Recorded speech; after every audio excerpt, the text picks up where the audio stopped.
Welcome back to the Umuco podcast with Alex and Dydine, the podcast where we talk about different cultures with people from all around the world. Yeah, I'm so excited for our guest today. Her name is Diya Abdo. She is an incredible woman. She's a professor, English professor, and she started this wonderful program. How would you describe? You probably do it better.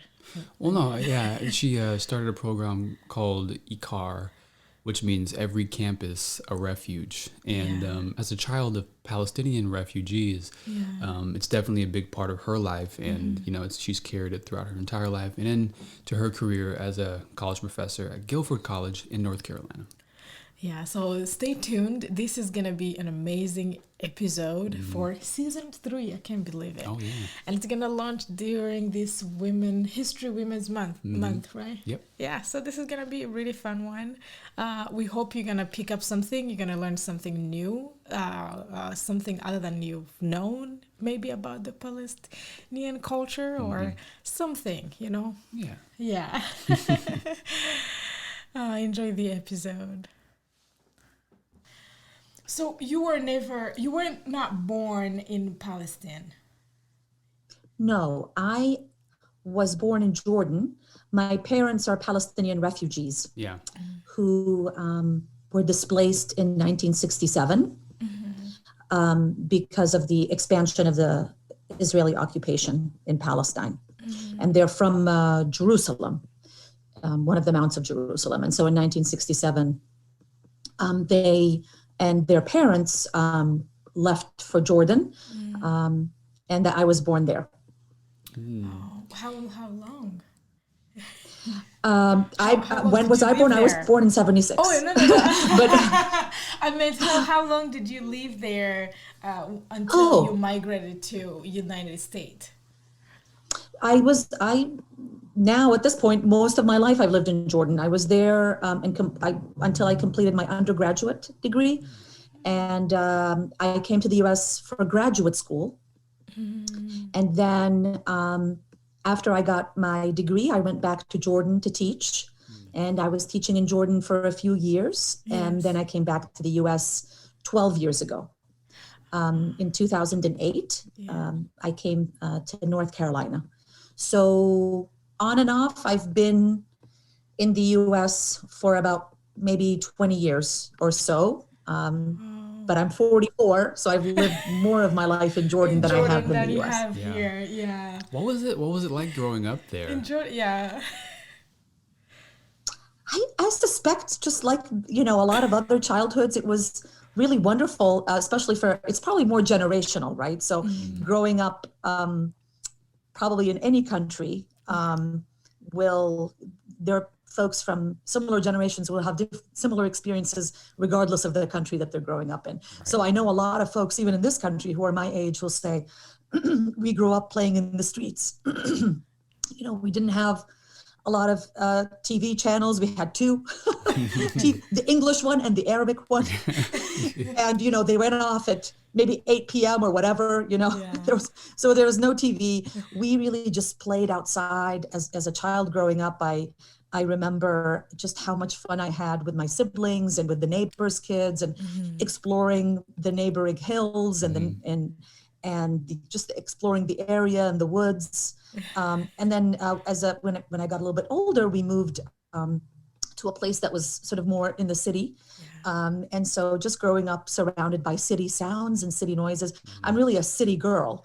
And so moving to North Carolina, initially, Greensboro is lovely, and I'm hoping we can talk about Greensboro, which it's a remarkable city.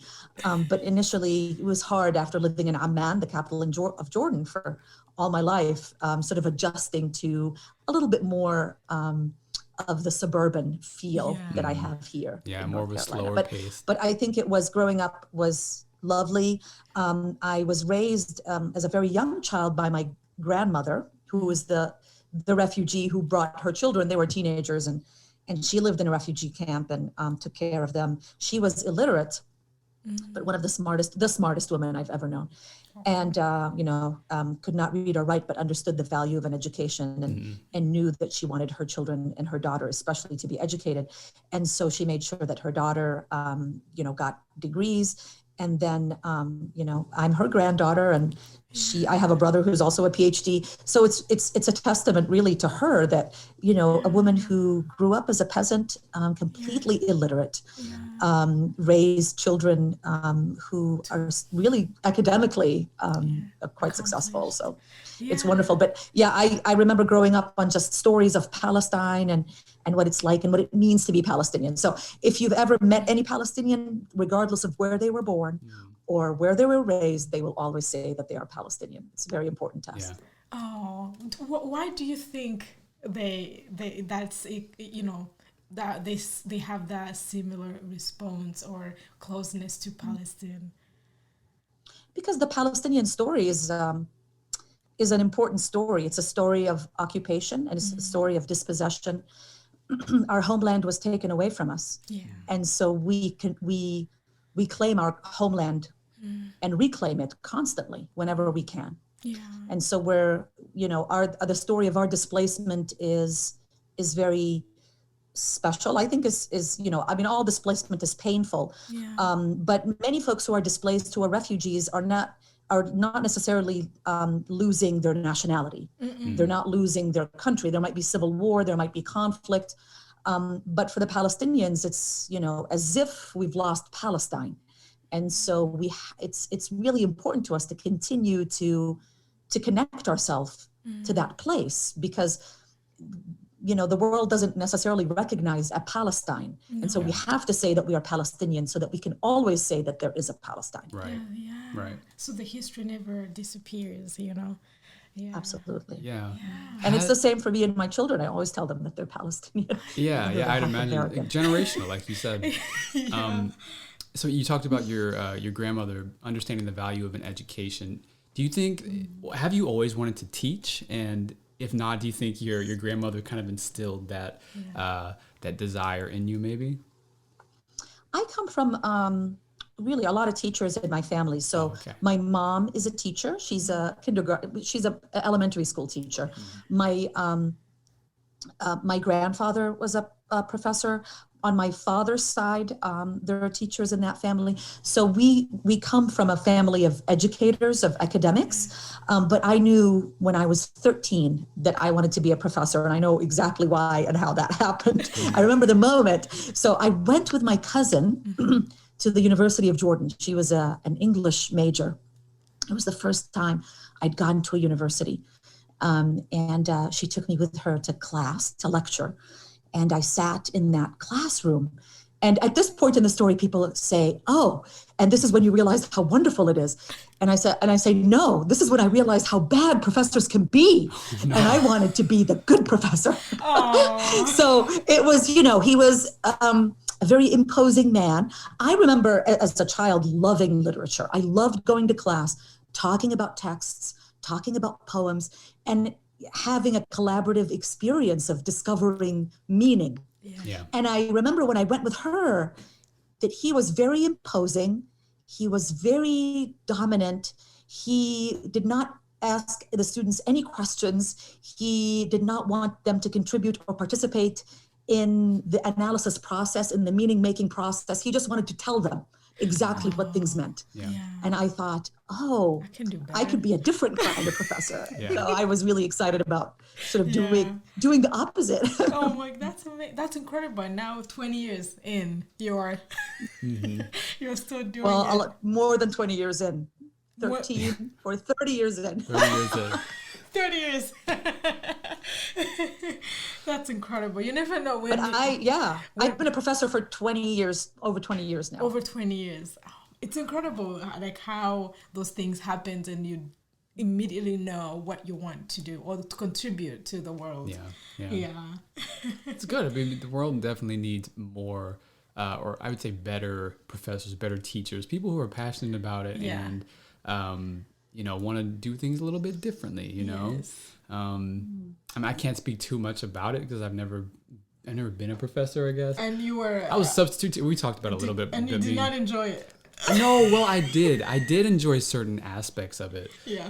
But I didn't go into it because I Yeah. wanted to be a teacher. I went into it because I, was a recent college graduate and I needed to save up money to move to Los Angeles. But I definitely took many things away from it that I didn't know that I would. And most of that being just appreciation for what it actually means to be a teacher, to be an educator, and how important that role is and how influential you can be in young people's lives, and I've seen it firsthand, these teachers who are passionate about it and they have a relationship with every student. Regardless of how old they are, it's a very special thing. And I don't know, it just really shed a lot of light on just how incredibly important good teachers are.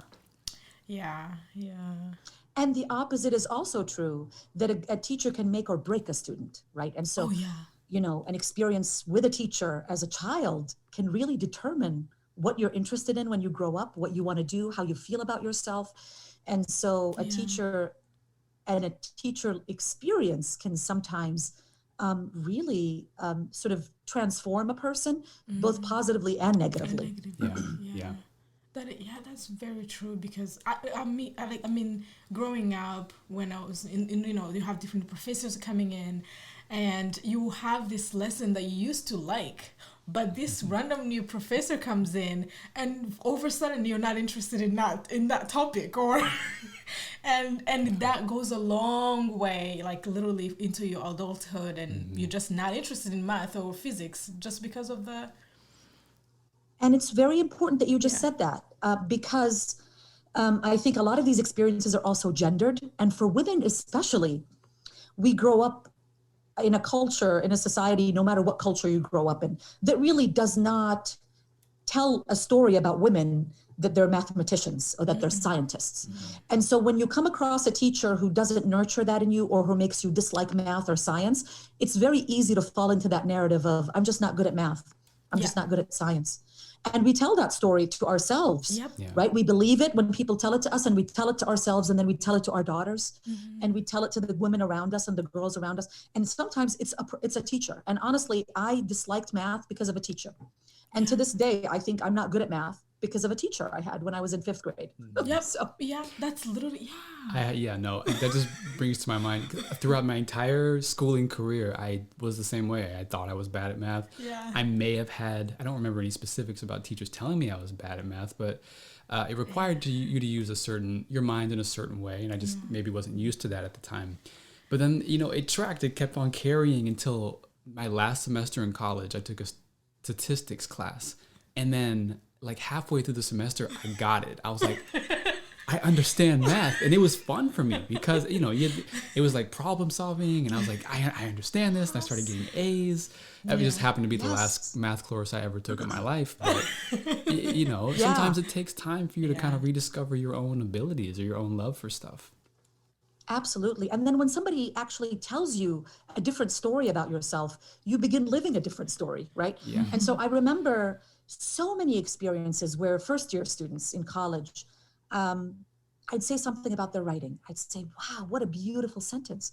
Or that's a really creative way of saying it. And they are genuinely shocked that anybody thinks that their writing is good. Yeah. And the moment that they realize that they have been told that their writing is bad because they didn't follow a particular formula that's traditional, you won't believe how many students come to me and say, we've been told not to use the first person in writing, like I. You can't say I. You have to say, I don't know, one or the third person, whatever. Or they have a very particular, very specific rules about how to write, and they've been told that if they don't follow that, and if they don't do that, then they're bad writers.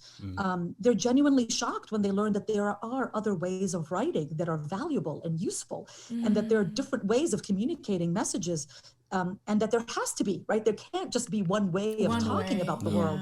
Yeah, so it's a transformative experience, because those end up being the best writers who really produce such wonderful stuff for the world to see and learn from. Yeah, because they're unique and it comes from a very authentic place. And, as you just said that, when I was writing my first book, a journalist, a very accomplished journalist, read my first essay of the book, and she was really happy. As you know, have you read I think it was Shakespeare? And she went on and on with all these English old ancient books, and I'm like, no, that's not where I come from. In my culture, we have other books that you don't know about, and that's where my storytelling comes from. but I feel like I was in my mid-20s, so it couldn't shake me up, that comment. But easily, if I was like in my teen, or I'm still figuring out who I am, it could have literally changed the way my ways of storytelling, because it comes from someone who is accomplished already, somebody who can be a mentor. So it's definitely important to know, Yeah. No, that's good. Yeah. that's yeah. So fast forwarding a little bit. So you teach at Guilford College, correct?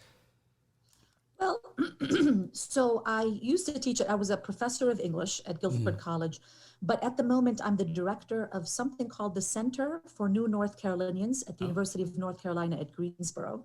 And the Center for North Carolinians is a center that promotes access and integration for immigrants and refugees in North Carolina. Yeah. And I happened onto this work because of my work at Guilford College, working with refugee resettlement through a program that I founded there called the Every Campus a Refuge initiative.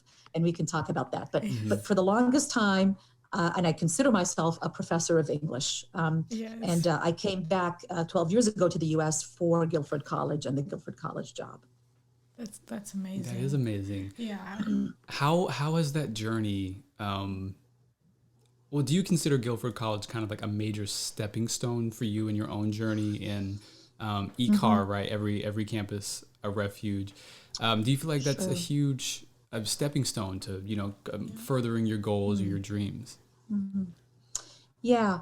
So if I can step back a little bit and talk about how I actually went back to Jordan. So I was in the US, like many of us, when September 11th happened. So I was here studying, and talk about a life-changing moment for so many people, but especially Arabs and Muslims, right? It was, it altered the way that we told stories about ourselves, and the stories that were circulating about us were also very painful. And so I was in the US studying, and then September 11th happened, and things changed. People were approaching me, asking me to talk about Arab and Muslim women, because I'm Arab and Muslim, and to, speak as if I was a representative about certain issues, like to explain things and to show, I guess, that not all Arabs and Muslims are bad people, and to talk about the diversity and richness of the Arab and Muslim world. And that's when actually my focus, I used to study English and American literature. And so I was an Americanist. I was studying mostly white male American writers.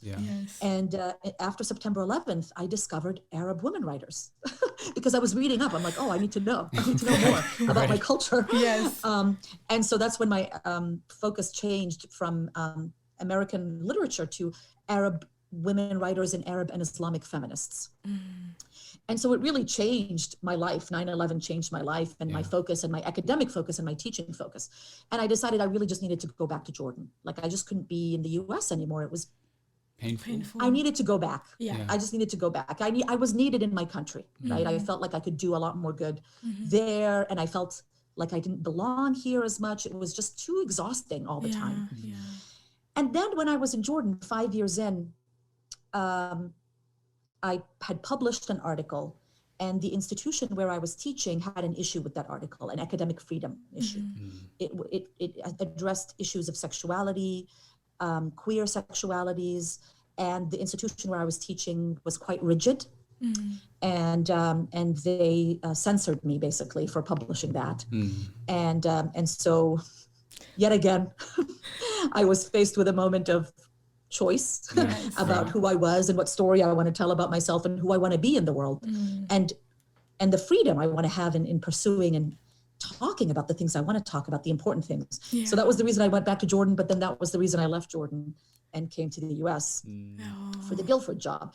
And so the Guilford job was really a way to sort of regain my balance, my academic freedom, Not because I think the US is more free. That's not what I mean. Yeah. But I think it was, Guilford as an institution, it's a small liberal arts school. Their values are very specific. They're Quaker values. And I don't know if you know much about the Quakers, but they're really focused on simplicity, on social justice, on equity, not equality, equity, right? Yeah. On community. And so I felt that that was a place that I could find myself. There also, the school is very connected to Palestine because there are lots of Quakers in Palestine. And so there was a huge Palestinian presence on Guilford's campus and support for Palestine and Palestinian students. And so, yeah, that's my journey. It was really sort of lots of choices about who was, I guess I want to say, I was expected to be somebody.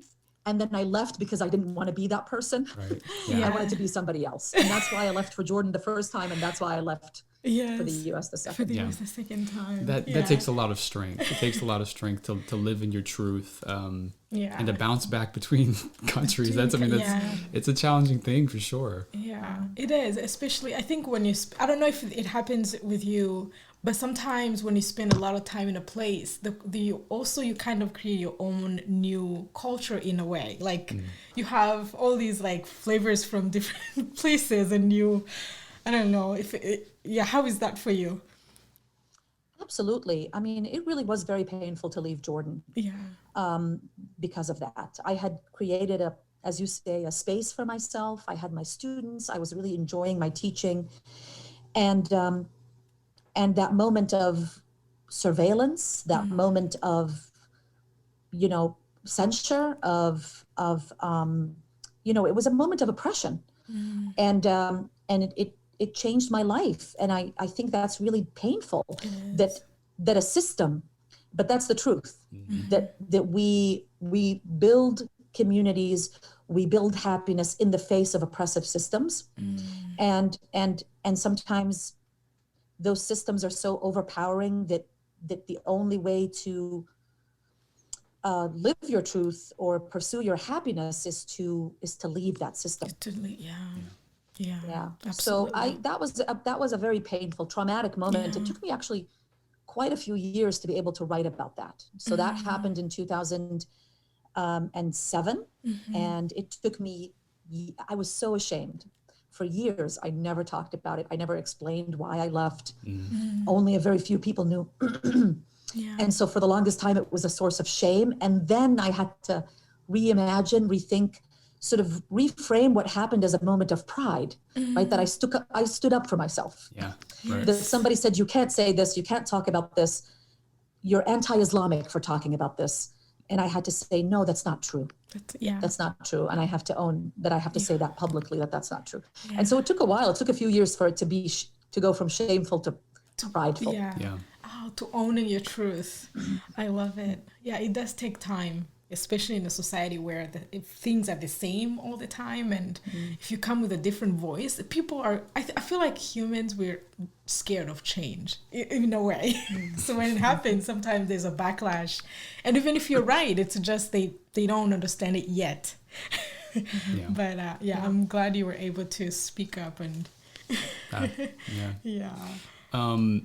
So going back to ICAR, am I pronouncing her ICAR right? Yeah. It's the acronym for every campus of refuge. ICAR. Yeah. So in our research that we did, you had stated that you had a revisioning of college campuses and kind of how they operate and how I don't remember the word exactly that you used, but something that offers support to anybody who wants, like it's a small city, like it's a small community of people who there are resources there to aid and to support everybody who needs, anything, including refuge. Kind of how is that, or how has that been for you, I guess, and continuing your journey in Greensboro? What has that been like? I'm sure it's incredibly fulfilling because, when we first spoke about it, that is exactly what I would have wanted. I went to school at Texas Tech University in West Texas, and it was a very inclusive community, kind of being in the middle of the desert, but I still feel like I wish it would have been more accepting of people, and I would have felt like it's more of a home, more of a home away from home. So I mean, what's that experience been like for you thus far? Yeah. Thank you. Gosh, there's a lot there to speak to. So to continue this idea of telling a story, Yes. we kind of tell ourselves stories about institutions and what institutions are supposed to do, right? We tell ourselves a story about what a university or a college is for. It's for students. It's for people to get degrees. It's for people to learn professional skills. It's to learn. Why don't we tell a different story? Why don't we look at the resources that we have and say, we actually have everything that a city has. We have housing, we have career centers, we have clinics, we have people who have hundreds of skills in language, in law, in medicine, in education, in childcare, we have volunteers, we have students, we have facilities, we have utilities. Why don't we tell ourselves a different story about who we can be in our community? That we can be a place that supports families, human beings, find community, find integration, achieve belonging. We do that for students all the time. Why don't we do it for refugees? Why don't we do it for other folks coming into our community? So for me, it was a moment of, that's why it's called revisioning, because it's there. We just have to look at it differently, right? We have to tell a different story. It's a story that makes perfect sense. It's just that, nobody's ever put the words together and said, oh, we're a city. Why don't we host refugees? And so for me, that was really an extension of, I think, what an English professor does, is we take stories and we say, how do we look at this story in a way that makes meaning? Right? That makes use out of what we're looking at, that enriches our lives, that enriches our understanding. And so really, I think it was a moment of looking at the campus as a text and saying, how else can I understand it? How else can I make it work? But I think to your point about belonging, as a Palestinian refugee and the daughter of Palestinian refugees, as an immigrant, I'm in a constant mode of trying to create community, right? Create belonging. And for me, that was a moment of sort of creating belonging and home. And it really, it just could not have worked out more beautifully. We ended up hosting Syrian and Iraqi families who speak Arabic, and they've become part of my extended family. I literally created an Arab community. It was just remarkable help them. that it worked out in that very literal way, right? Like creating a community. And so for me, it was very personal, but also very political. It was very public, but very private. So I think it's enriching on so many levels, enriching for us as a community to be able to create a space that supports the integration of newcomers, but also on a very private level to create a space that has more people like us in it, more immigrants, more refugees, right? That is beautiful. One can say, for example, the way you're creating it now, you are more than, we have five different campuses that you already... Six, and you started 2015. And you can imagine how much you've done. One can say it's a lot of responsibility. Why take on this extra responsibility when I have a job, I have my family? Like, what inspired you? Like, I remember you were inspired by the refugee crisis back in 2015. But a lot of people take different paths or different ways to support that mission. Is it because you grew up with your grandma and you felt this refugee crisis through, you felt them close because you can see your grandma's suffering through them? I don't know, I'm just trying to connect, but sometimes there's this... Absolutely.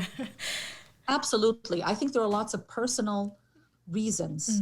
And for me, the political reasons are personal reasons, right? So there were lots of reasons. I think I was really, like many people, moved by what was happening to Syrian refugees. Of course, there's been, I come from a refugee family, but there's always been refugees, right? And so the Syrian refugee crisis is not new. What was new about it was the incredible high numbers, like the highest we've seen in decades, but also the brutality of it that we saw visualized on the screen, right? We saw people move in huge numbers, right? Not just Syrian refugees, but refugees coming out of also African countries.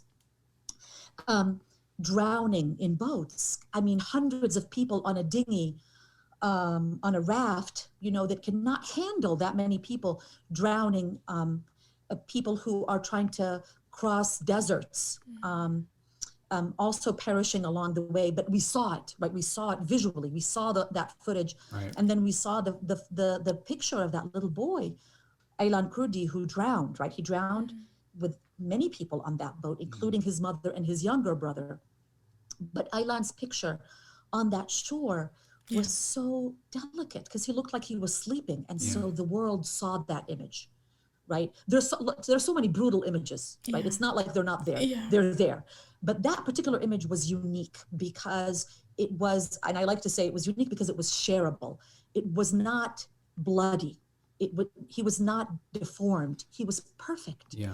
He was asleep, but not, right? And so there was something about that image that moved me. I had a child sort of a similar age. And so again, the personal, like, that could have been my son. Yeah. That could have been my daughter. So many people I knew responded that way. They're saying, oh my God, hug your children. Like this, you never know what's going to happen. There was something about the fact that he was from an Arab country and I was from an Arab country, and that, there was something there. But there was also the personal for me as a professor, right? That at the time, Pope Francis called on every parish to host a refugee family. And so I thought, wait a minute. I'm in a parish. My college is a parish. We're a small city. If he's asking us to be hospitable, why can't we be hospitable? So a part of it too, I think, was that I felt that we can and should respond to that call, but that also we are responsible, we're accountable. So as a professor, I realized that as a professor in an American institution, I realized that we belong to organizations and institutions that are parts of systems that have produced refugees. And we're responsible. Yeah. We're accountable. We're accountable for that. Our involvement in various conflicts around the world that have dispossessed people means that we have to put up. We have to put up. We have to show up. Consequences, Right. Yes, we have to put up our resources. It's not charity, right? We're responsible. So I think a lot of that came into play, right? That I understood my relationship with my grandma made me understand that the refugee experience is very hard and that feelings of belonging are difficult to achieve, that we need to contribute to that. But that also, as someone who's in America and part of an American organization, that we are responsible. Yeah, that, I mean, I remember seeing that image. And even though my life experience is obviously different from a lot of others, I don't have a child, but it was visceral. I remember seeing it, and it was digestible in a way that it wasn't, like you said, it wasn't grotesque. It wasn't anything that you would want to turn away from, but something that you would look at and try to understand the depth of it and how that can happen. And so, yeah, it had a very visceral reaction to that. And, being in this country, I remember, people like a lot of situations that happen, people were like, how can I help? What can I do to, to create this change? But unfortunately, like a lot of situations that kind of are these call for action moments, it kind of dies down, by the greater population. So what you say in that we need to change, I think you said something, and I wrote it down. You said, fix the lake, not the fish. Not the fish, yeah. And that comes from oh my God, I'll remember the name of the person from the Racial Equity Institute who talks about people as fish fixers rather than lake fixers. They had like Band-Aid problems. Yeah, go ahead. Yeah. So, yeah, exactly. But I mean, we need to change. We as a people, we need to change. How do we do that? How do we? And we ask the question all the time. I mean, how can we make this a sustainable effort? How can we continuously, relentlessly push for this, push for the change, push for the things that we need to do for all these other people? Because it is our responsibility, and it's not just charity. It is. Even if we weren't directly involved, we should still, as a humanity, feel the responsibility to help. Yeah. So how do we do that? Yeah, that's a really great question. And there are lots of pieces and lots of ways to answer that question. So I think one of the things that we first have to do is acknowledge our role, right? So we have to say it out loud. We have to name it. We can't hide away from it. So we have to say, this is the part that we play in this situation. This is what we have done. This is what our history has done. This is what our country has done to contribute to this situation, right? So to name our responsibility is important. To acknowledge our responsibility is important. So I think one of the big problems of racism is that we refuse to acknowledge that we're racist. Yeah. Right? Like we just say, no, we're not. No, we're somebody not else really, is. right? Yeah. And it doesn't help. It doesn't help when you don't. And people don't realize the value in that. If you say it, it doesn't necessarily mean that all of a sudden the world is going to realize, oh my God, yes, you're racist. Like the world already knows. The world already knows. People know. So saying it is important for just the acknowledgement is important so that you can recognize the problem and solve it. The recognition of the problem is very important. And when people deflect from that, shy away from that, they don't name that prevents us from acknowledging that then there has to be a second step, which is then how do we hold ourselves accountable for that? And so for me, naming, acknowledging, recognizing is really important. The second step in making it sustainable for me, which is what every campus of Refuge is taking stock of our resources. What are our available resources? And because so much of what's happening in terms of the refugee crisis and every other oppression is that we say that we don't have enough. We don't have enough resources. We don't have enough jobs. We don't have enough land. We don't have enough opportunities. And that is simply not true. Acknowledging, right, when you look at a campus or university, the resources that we have at our disposal are immense. Are we utilizing them to their fullest capacity? Are we utilizing them in ways that are innovative and creative and meaningful? So taking stock of our resources and seeing how can we use the resources that we have in ways that align with our responsibility and ways that are aligned with our value and need to address that responsibility and address our accountability. So I think naming the problem, acknowledging our part in the problem, and then taking stock of our resources and thinking creatively about how to use those resources. And then I think making sure that we're constantly telling that story through trusted sources, right? Because I think part of the problems that we have is that there's a lack of trust and there's a lack of information, right? So we hear stories about refugees and immigrants. We hear them in the news. We hear them in the media. We hear them from a political person. We hear them from an official, and we believe them, right?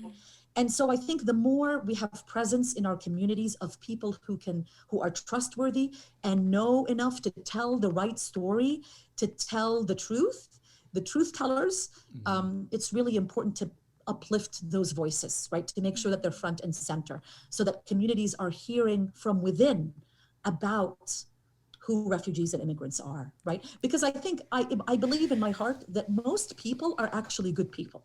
They just don't know. Yeah, they just don't know. They just don't know. Yeah, that's a good way to put it. Yeah, that's a good way of putting it. Because most of the time, people feels like they're doing their best in their best ways, but it might not be the best in somebody else's eyes. So you're definitely right.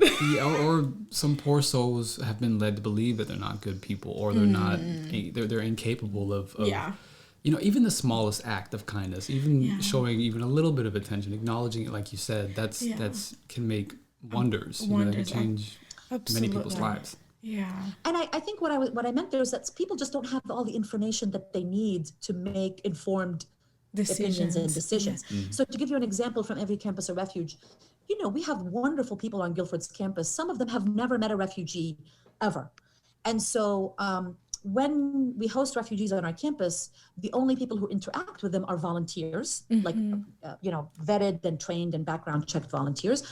But also the people who are in our facilities who need to go in and fix the house, something happens, and those are usually folks from local communities who might not necessarily have interacted with refugees. And I can't tell you how many times, like someone from facilities who goes in to fix the AC or something says, I've never met a refugee family before. Thank you for this opportunity. It really changed my worldview, because what do they know necessarily about the refugee experience? just what they see in the news. And for the past 4 years, that news has been dominated by xenophobic, anti-refugee, anti-immigrant rhetoric. And so to walk into a refugee family's house and to meet the children, to meet the mom, to meet the dad, and realize they're that's not a different. trusted source of information. And realize they're not different from your own family, literally. Absolutely not. Absolutely not. Exactly. As you were saying that, I know you like surprises because you're a teacher, so I can surprise you with my question here. It's something I've been thinking about a lot. Like, when one has a sense of entitlement and another has a sense of belonging, who are those people? Those two people, what's the difference between the emotions that goes behind those, and how does it affect our societies as a whole? People who feel like they're entitled, and people like who feel like they belong. Especially if we say on home, because I would say there's two different. As a Palestinian, you're speaking my language. I know what you're talking about. Okay, perfect. See, I knew you would get it. So entitlement suggests to me that you're not trying to build community, you're trying to take, right? Belonging suggests to me that you're trying to build community and you're trying to collaborate. So entitlement to me is about ownership. It's about privilege. Entitlement is about authority and power. Entitlement is taking away from. Belonging is giving to. To not just others, to yourself too, because it's more. Absolutely. You're giving to the community, and that you understand that you are the community, and the community is you. And so as a Palestinian who experiences Israeli occupation, I know the difference between entitlement and belonging. Right? Yeah. Because it came up last year when George Floyd was killed, and hearing the news or the White House, the as I've been a refugee myself, not even just outside my country, even within my own home, so I know that sense of not having a home, or being that fear, or not even knowing that tomorrow is gonna it's gonna be there for you, and when all the things were happening last year, that's when I realized that those that cause problems, those who are, sometimes, for example, if we say the European American, Asian American, Middle Eastern American, African Americans, and I feel like when you add, I feel like with the white Americans, there's a sense of entitlement that everyone else don't belong, even the natives don't belong, but this is our home, don't take away everything from us. And how do we, help or teach or bring that information to the people that feels the sense of entitlement, to realize that actually that's not only hurting the society, but it's also hurting themselves, because we have a friend who used to be who used to be a white nationalist, and for many years, and he was a neo-Nazi in Milwaukee, but then he changed and he wrote a book called Life After Hate. And when he's a testament that when you live that life of entitlement and everything, belongs to you, it's so much anger, so much hate. You are hurt inside. You're hurting inside. You're not just only hurting the society. And then his life after, that's when you see the light in him. And he has now a family. He's a good man. Like, you just realize, you're like, why do you choose to have that much anger? Absolutely. To me, I think, it's really interesting that you talk about this, because it's so interesting to see the similarities between different kinds of oppressions. So you're talking about racism, and I want to talk about migration, because there are different kinds of migration. There's colonialism and imperialism, which is entitlement, and there's migration, refugees, immigrants, which is belonging. They're trying to find safety and belonging. And so entitlement is exhausting because you have to be hyper vigilant. You're always looking out. This is mine. You can't take it away. And anybody who tries to take it away, that is exhausting. That's exhausting. You're constantly trying to protect what you have, and living in constant fear of that being taken away is exhausting. And so I think that's what's probably happened with a lot of people who realize that hate is exhausting, because it makes you always exist in a state of hypervigilance. You're always watching. Alert. Who's coming for me? Who's alert? You're always going to be, because you're in a protection mode. You're in the mode of, this is mine. And if you take it, I lose everything. I lose who I am. I lose my identity. I lose. Yeah. And so I think, the way to address that is there's so many ways, but I think, again, it's being part of a community where you're telling stories that person is hearing from people that they trust about what it means to be part of a community, what history has done to people, what your entitlement actually means to real people in real life, like with real lives, right? It's not just an ideology. It actually affects people's like life or death situations. Yeah. So I think, making it as personal as possible, but also, as I like to say, and I hear this from friends too, calling in rather than calling out. Lots of people can be very defensive. Obviously, if they're feeling entitlement, they're already hypervigilant, so they're already hyper defensive. So calling them out will only make the barriers go up more. Calling them in is different, right? Calling someone into the conversation. It's, it's a different energy. It's a different What other techniques can we use to call people in? What tactics? What tactics do you use so we can steal them from you? I think really it's just about, rather than saying, I want to talk at you, I want to tell you why you're a problem, saying, we need to have a conversation. Let's all get together and talk about, or let's do a movie screening and then have a conversation, or let's hear the speaker and then have a conversation and see, questions and answers. Absolutely. That's beautiful. The basics of conflict resolution. Yes. It extends I did far not beyond study conflict resolution, but I tell you, English professors, they have all the skills. We just don't know what to call them. I bet. Yeah, of course. That reminds me. It's another quote that you had said previously. You said, we need to engage in meaningful acts of solidarity while subjecting them to rigorous self-awareness and criticism. That spoke so many volumes to me, to us. Yes. And can you speak on that a little bit? I'm sure you already have. Absolutely.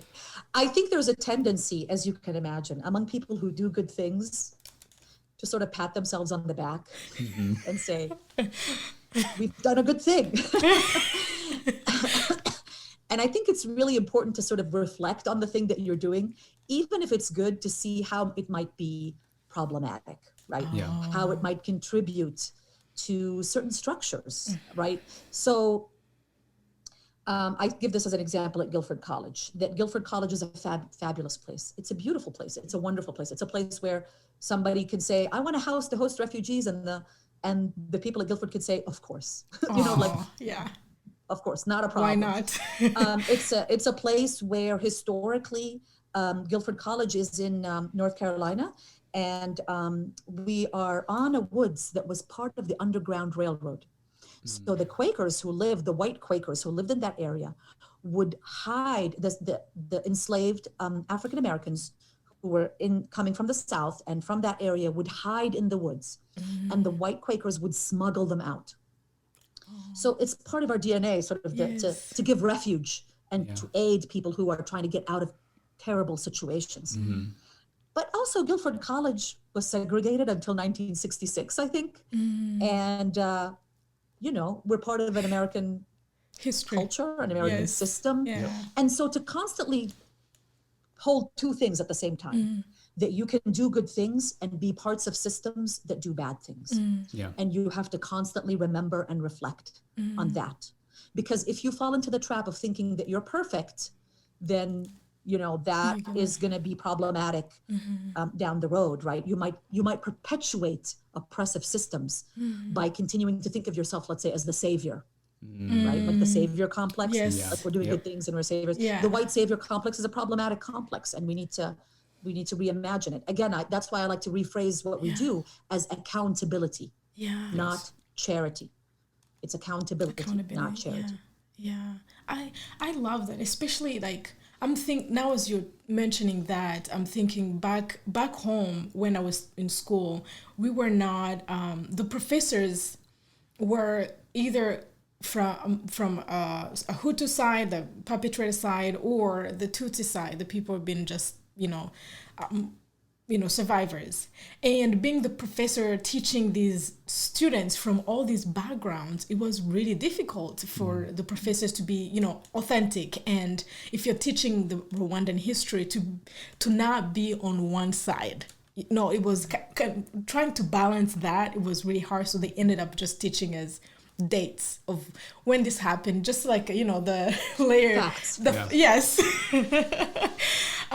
So how do you, when you're teaching English and you're teaching all these students, maybe sometimes the history comes in, and American history comes in, and the country is divided. Now we have to recognize that.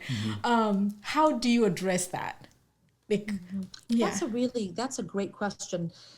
And I have been lucky to be teaching at a school that's really where students are incredibly open-minded and progressive, and already are inclined to be self-reflective about themselves and their privilege and their role and their positionality, right? Like who they are in this country and what that means for them. But I think for me as a professor, as a teacher, as an educator, I have to do a very tricky balance of making sure that everybody gets to say their mind, right? Yeah. But it has to be in a way that is not racist, that is not hurtful, that is not entitled, right? And so it really is a balancing act in the classroom of making sure that people are expressing how they're feeling, but being very clear about that expression, to say, like, I statements, I feel that this is not true because, and so making sure that they're not generalizing, that they're speaking from a place of experience, and I actually follow a lot of Quaker practice. The Quakers have a very particular model for worship, where, you speak your truth, and you speak only when you are moved to speak. So you're not reacting. When you speak, it's not a reaction to someone else, which is why Quakers actually never, in a meeting, they don't speak to each other. They speak to the clerk of the meeting, and the clerk reflects back, so that people are not just reacting to each other, that they're all speaking their truth to a person who then gets the sense of the meeting. And so trying to be that presence in the room where someone speaks their truth, they give space enough until somebody else speaks back, so that they're not just reacting, right? It's not like an instinctive, like, oh, I find that offensive, or oh, like that's hurtful, or just, sit with it, respond from a place of experience, speak to things that you can attest to, right, rather than generalized, and to be respectful and kind, and again, to call people in. So I think it's really about respect, about giving people space to reflect and not react, about basing what we're saying in the personal, in the tangible, rather than generalizing and assuming, and making sure that people's feelings are expressed and that they're heard. Yeah. That's beautiful. Upon first talking with you in our previous call, it struck me that you are an incredibly curious person. I feel like you've always been, in a good way, but like you're always, you seem to have this, just constantly be on the lookout for stuff that you can understand better or teach in a more comprehensive way. And it's such a gift. It's a gift, but it is such a I don't know how to phrase it, but on the other side of the spectrum, perhaps, of a lot of other people in this country who may not be so curious about other people's cultures, other people, how humanity works, and you do it seemingly with a grace and an understanding and a love and a compassion that I think, if replicated even a little bit, would be incredibly beneficial for everybody. But it struck me, and it's a beautiful thing, and I just wanted to say that. Thank you. I think one of the things that I really value about the profession, and maybe especially English professors, or maybe professors in the humanities, or teachers in the humanities, or people who are in the humanities, is that we really, that phrase, I like it, we like to dwell in ambiguity. Because anything can mean anything. Like we don't like hard and fixed interpretations. There might always be an additional layer, an additional way of looking at something, an additional perspective, right? So to be comfortable in ambiguity, students at the beginning of my, classes, usually they're like, well, what does that mean? I'm like, I don't.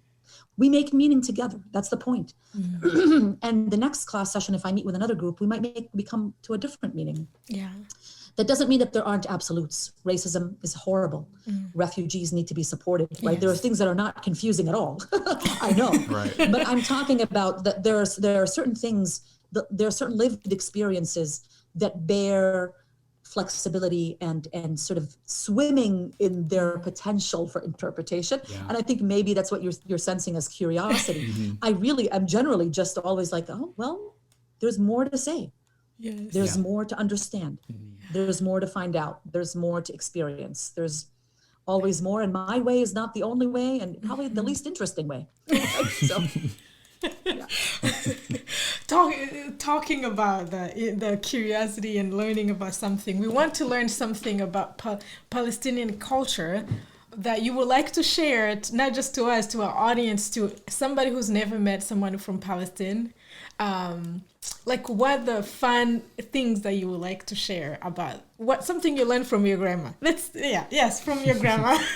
She's my favorite now. I know exactly what I'm going to do. Other than Palestinian food, which is delicious and fabulous. Oh, great. Palestinians and other Arabs, but Palestinians especially, either in moments of joy or moments of deep mourning, like when a child is, or a son or a daughter are martyred, we ululate. Do you know what ululating is? No. I'll do it for you. Please. It's a visual. Yes. It's a visual. And so at weddings, but also at, like at the moment of deep mourning, people ululate. So I'm very proud because I'm a great ululator. Oh, please. And I always, whenever I have an opportunity to ululate, I will. So I will give you a ululation. Okay. Ready? Yes. So there you go. That's a Palestinian thing. Oh. And what does it mean again? What is it? Usually it means it's an expression of joy. So people do it at weddings. It's like just a very oral expression of joy. Yeah. But also Palestinian women, especially when they hear that a son has been martyred, killed in the cause of Palestine, they'll also ululate. Wow. Well, thank you for that. That was.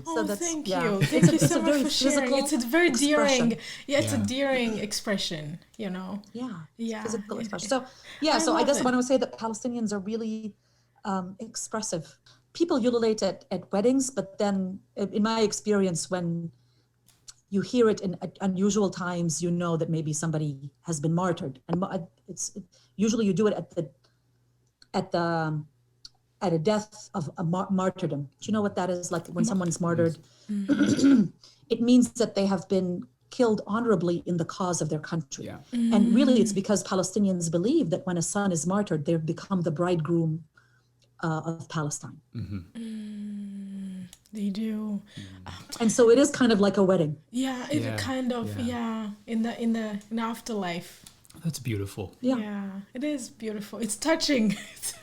And as you just say that, I hear the saying, it's overrated when they say home is wherever you go. And I feel like that speaks a lot to people who've been misplaced immigrants, refugees. I like misplaced, yeah. I know, sorry, my English sometimes comes out. Displaced, yeah. It's kind of like you just carry that home with you anywhere you go, and that you just shared with us. I believe now, like every Palestinian anywhere, you carry that home with you. It's overrated, but it's very, I don't know. I think it has a deeper meaning. True. Yeah. Our bodies carry our ancestors' bodies and their history, and it's written. Go back to this idea of a story. It's written in our body's story. And so for me, this ululation, it's an expression of a story, an expression of an ability that is, I think, in me because I'm Palestinian and I've probably heard it from my grandmother and others around me, and so my body knows what it is. Yes, absolutely. Well, you have now two children. what do you hope for them to become, or what would you like to see other young people in the world, all over the world, become, or, you know, to make this world a better place for everyone who walks in it, you know, to find themselves, to not feel like they don't belong on this planet, you know? Absolutely. So I think, to go back to your beautiful sort of differentiation between entitlement and belonging, what I would hope is that people feel like that they belong, but that will require that people who feel like they're entitled to give that up. And so I think what I hope is a change in the level of entitlement, in privilege. What I hope for my children is that they are happy. I just want them to be happy, right? And I want children to be happy. And I think what that means is that this is painful, because on some level it means that I have to give up expecting them to be the things I want them to be, and that they have to be their own people, right? And so there is also a give and take there. I am not entitled to their Palestinianness. They have to belong into it. They have to find themselves in it, right? So even though I'd like them to grow up and be like, Palestinian, that's something that they have to feel that they belong into and grow into. And certainly in terms of, you know, what ICAR is, which is, I think, a redistribution of resources, if we're looking at it from that perspective. It's really just a radical redistribution of resources across the globe. You know? If every university all over the world did the same thing you're doing. Exactly. If they adopted it to some extent, I mean, that... it will help more than right? 1% of 80 million refugees around the world. And if we can get to at least 20%, you know. Great. So how can we help? How can we, for anyone who's listening, how can we, what's the steps to help ICAR, is it ICAR? ICAR, to help ICAR to expand and be able to be involved? How can people be involved? How can anyone take responsibility in this mission? Yeah, wonderful. So for folks who are listening to this, if you are in any way connected to a college or university in a city where you know that refugees are coming to resettle, or close to a city where refugees are coming to resettle, then please reach out to me. The website is everycampusarefuge.net, but I'm sure, perhaps we'll you'll put share in the my description, email we will. or contact information. And so if you're connected to a college or university that you know where hosting refugees, using resources on your campus to support refugees is a good fit for your campus, please reach out to me and I will help you find a way to make your campus a refuge. I would really appreciate it if you spread that message to folks who are affiliated with colleges and universities and would be interested in pursuing a refugee support program on their campus. That's amazing. How can people know that there is refugee programs in their city? So it's very easy. If you look online on sort of refugee resettlement agencies and look for the name of your city or state. But I would say that most people who are on the Eastern Seaboard and in some countries in the Midwest, that's where refugees go. So New York, New Jersey, Connecticut, Delaware, Massachusetts, Vermont, North Carolina, South Carolina, Georgia, Florida, Nebraska, Ohio, Minnesota. I mean, there's so many states. So if you live in a mid-sized city or a large city, refugees are coming to your city. That's okay. That's really good to know. Yeah, that's really a good information to have, because a lot of people don't even know that there's refugees coming, don't have a home or anything in their cities. So if anyone listening, this is how you can do your part to make this world a little better. That's our job. Yes. Do you have another question? No, I have a comment.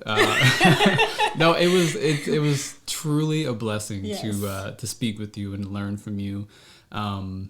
And it is, I don't know, I'm feeling very grateful, but I don't know how to particularly articulate that. But it's always great speaking with people who not only want change, but who are actively doing things to create the change that we all need to see in this world. Absolutely. Yeah. And I think one of the things that you really did was highlight the humanity within all of us, you know. Yeah. And I'm just eternally grateful for what you're doing and for giving us your time for to speak with you and learn from you.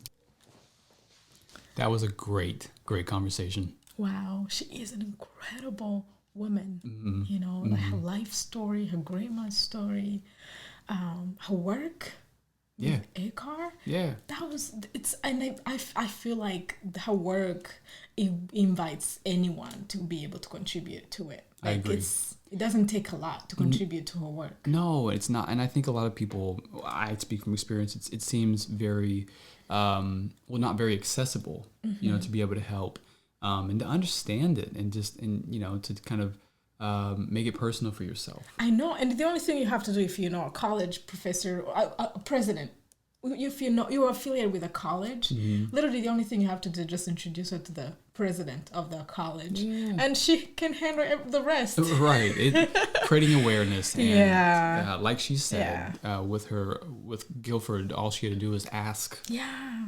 And then, you know, they helped her out. So I think a lot of other people feel the same way, or are willing to help out and understand that what she's working towards is a great cause. And but I don't know. I'm so grateful to have spoken with her. I know, same here. I'm so grateful. I'm so inspired. I'm motivated, because sometimes you want to hear those voices of people are doing work like this to realize you can also keep going, keep doing whatever you're doing, because it's contributing to things that are larger than ourselves. That's true. Yeah. And, you know, also in season 1, we interviewed Jonathan Cloberdance. Yes. You know, about his work with the Syrian refugee crisis. And, you know, I kind of feel the same way. And the work he was doing was very inspiring. And this is just another layer. Layer of it. It is another layer, yeah. And because that's very true, because you can really help share the light to refugees' stories all over the world. Like like you just said, Johnny using his filmmaking skills to spread the message and to share those stories. Her creating refugee camps at a college camp, all the people, community, churches who are doing that, who are hosting people. And it's just incredible that, like, for example, people who were able to can her grandma and support her grandma, look at the generations after what she's doing. So whatever you're doing now, it's setting the foundation for a better, more inclusive future. Absolutely, for everyone. Right. Yeah. Yeah. So thank you, everyone, for supporting our podcast. And we're gonna try and bring on these, you know, people from all around the world, like, you know, and share these messages, share our humanity. You know. This is just a testament that we're all human, just trying to be happy. Exactly. And if we can share stories, share messages, then we're happy to. Thank you guys for listening. Thank you. Don't forget to follow us on social media. We have Umuco Podcast, Instagram, everywhere. All that stuff. Nice reviews will be nice, 5 stars. I'm kidding. No, she's not. Stay tuned. Stay tuned.